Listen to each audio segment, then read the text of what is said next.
It's totally unstructured, it's totally unedited, and it basically reflects, or it should mirror, the way that your brain thinks. So it is totally acceptable to have run-on sentences. It is totally acceptable to have really short sentences. Basically, you want to capture the way that the thoughts move in and out of your head on the page. It could be raw observations, it could be raw feelings about anyone or anything. I want you to think about stream of conscious writing as basically capturing that tiny voice in your head that's always like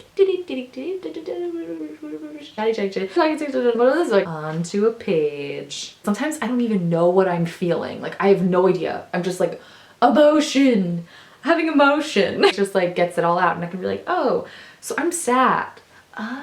Or like, oh, so I'm like really mad. Oh, okay. It improves your journaling. It'll improve your connection to yourself. It helps you problem solve. It helps you see things with a new perspective. It can help with healing trauma or with healing pain. It helps you get comfortable with the unknown. And when in life do we just get to sit down and do something without like having a goal or an end product, or we don't know where it's going to take us? And that is a good thing. I guess that's what makes it scary. That's what makes it scary for sure. If we can practice it in our writing, in our journals, where it's totally safe, no one's gonna read it, who cares, right?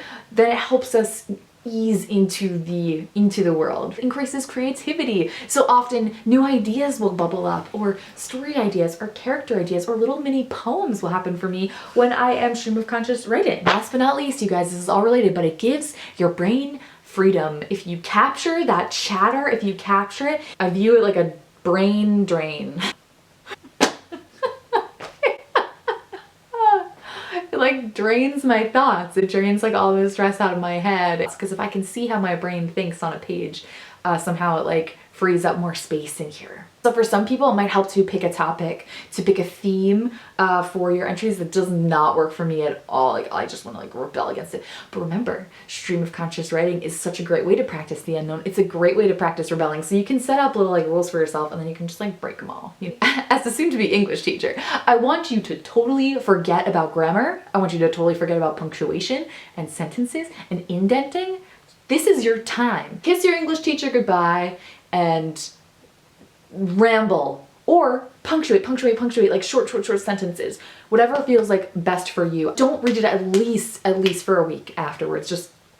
Because you want to practice quieting the judgment of yourself. So if you read it again, you're like, well, that ruins it. It makes you even more self-conscious. We want to build up your confidence so that you feel like you can be free. Unless there's like a little bit that you love, unless it's positive, where you're like, I really like that little sentence I wrote. I'm gonna steal that little bit and write on something else. But don't go back like nitpicking for the negative, okay? Form some kind of routine, some kind of ritual. That's why she says morning pages, like every morning, first thing out of bed, when your thoughts are still actually kind of fuzzy. So it's like almost you're warming up your brain.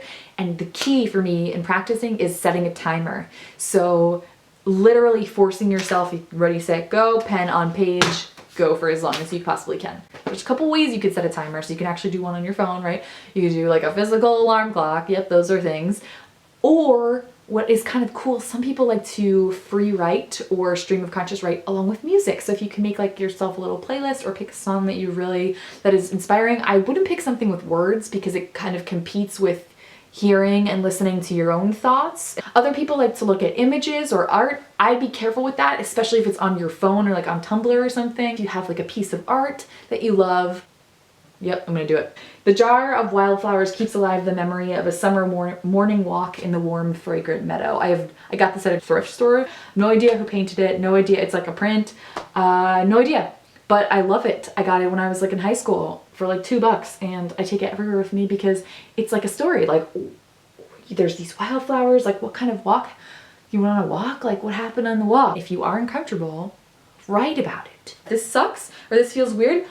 Who says you can't take a notebook and write "this is weird" 5,000 times? Like, I'm not kidding. This is weird, this is weird, this is weird, this is weird. If that is how you feel and nothing else is coming to you, why not use it as source material and write about it and try to figure out why you're uncomfortable. I hope that is helpful to you, stream of conscious writing. Let me know if there's anything I forgot or if you have any other questions down below. So our artist today, her name on Instagram is Megan Sketches, and here we go. So she lives in Colorado. She's totally inspired by like the Colorado landscape. When I see her art, it just reminds me of just the energy that I think of when I think of Colorado.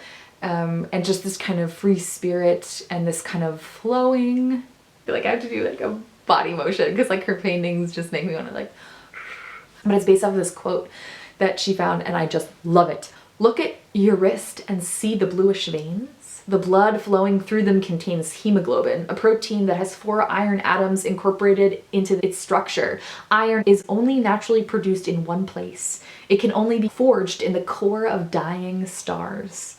Every time you look at your veins, remember that you are built from and kept alive by pieces of stardust. Is that not nighttime dark chocolate poetry or what? Oh my God. Please go check out her art. It'll really like exhale. So I wish you lots of creativity and positive free writing and like brain freeing, soul freeing, inhibition freeing writing. Let me know if there's anything that I can help you with or if you have any other questions down in this below. Well, thank you. Sending love. Peace.